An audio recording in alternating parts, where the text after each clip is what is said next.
a few hours, it will be 2023. It's a time of new beginnings. It's an opportunity to review, to reassess, to recommit, and to refocus.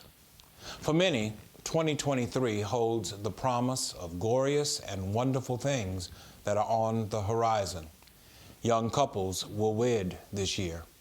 Young people will graduate from high school and college and move into the next phase of their lives. Prospective parents will welcome additions into their families. On the other end, some seniors have circled 2023 as the year that they retire, the year they settle down. These are but a few of the anticipated changes that we expect to experience. But I've lived long enough to know that along with anticipated change, there is the unanticipated that we will have to deal with.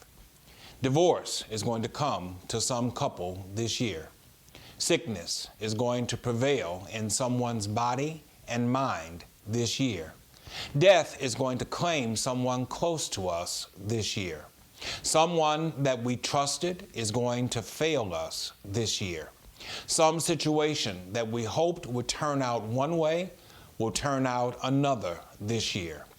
Problems that plague our society, problems like poverty and discrimination and crime and violence and substance abuse, problems that beg for resolution will go unresolved this year, leaving another generation embittered, bewildered, and disillusioned. One need not be a prophet to see these things coming up the road. And so the question is not, will I have to deal with these problems? The question is, who can help me cope with these realities? Well, it's the job of disciples to point people to this truth. Whatever ails us, Jesus is our healer. Matthew 15 and 30 tells us about a group of people that were in need of healing, but society had given up on them. It was the opinion of the majority that these people had very little value or potential. They were physically infirmed, the paraplegic, the blind, the mute, and the maimed. And the extent of their infirmities was beyond the abilities of medicine to provide a remedy. And because of their physical infirmity, these people had been subjected to the harsh judgment of religious orthodoxy. Religious orthodoxy, Pharisees and Sadducees, had determined that they were the cause of their own suffering. They concluded that God had placed these people under divine judgment, and therefore they were unworthy of their pity or concern. So because of their physical infirmities and the harsh judgment of religious orthodoxy, these people were considered to be hopeless. And there were a lot of them. The text says that there were tons of them, tons of blind, crippled, mute, and maimed people that the world had already discarded. And it makes one wonder, how can a society that was rooted in the worship of God be so insensitive toward the needs of hurting people? Shiloh, as we move into 2023, we must keep before us the reality that much of America is insensitive toward the hurt and infirmity of its people. It has been that way since its inception. America blames sick people for being sick. America blames poor people for being poor. America blames hungry people for being hungry. We're so insensitive to the needs of our hurting people. Society had passed judgment on these people. But the good news of the text is that Jesus healed them. Matthew says that these people were thrown at Jesus' feet to see what he would do with them. And the very next statement that Matthew makes is that Jesus healed them. Despite their ailment, Jesus healed them. Without going into any explanation of how he did it, Matthew simply says Jesus healed them. It was clear by the way that society had treated these people that there was no expectation of change from them. Yet, despite their negative attitudes, Jesus healed them. My friends, as we get ready to cross over into 2023, the first thing we need to see in this process of healing is that faith in Jesus sees not just what is, but what can be.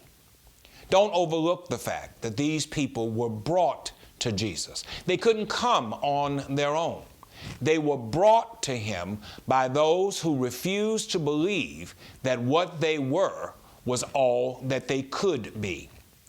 In the same way, Jesus is looking for a church that will not only see what is, but will look with an eye of faith and see what can be. Jesus is looking for a church that believes in a power greater than human power.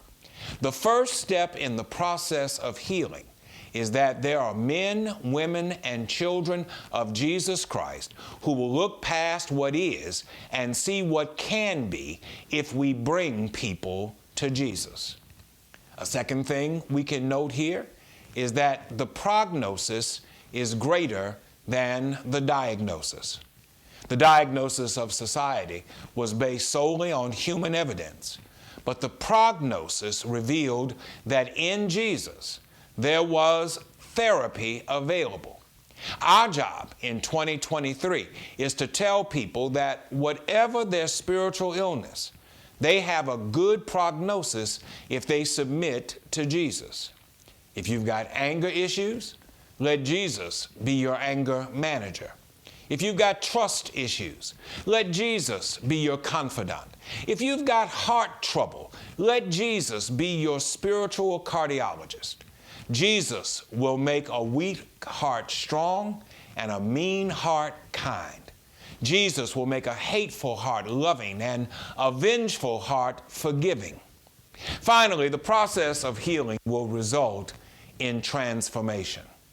The text says that after Jesus worked his process in the lives of these hurting people, there was a change that took place that no one could deny. The blind could see.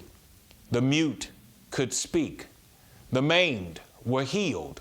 The lame could walk. And everyone had to acknowledge that the power of God was alive and moving in that community. As we move into a new year, if we wish to see transformation in our community, if we wish to see the power of God at work, then we must bring people to the healer and let the healer work his process. I declare that he's a transforming healer. He doesn't just heal bodies and he doesn't just heal minds, but he heals souls. Would you be free from your burden of sin? There's power in the blood of Jesus. Would you or evil a victory win? There's power in the blood of Jesus. There is wonder-working power in the blood of the Lamb.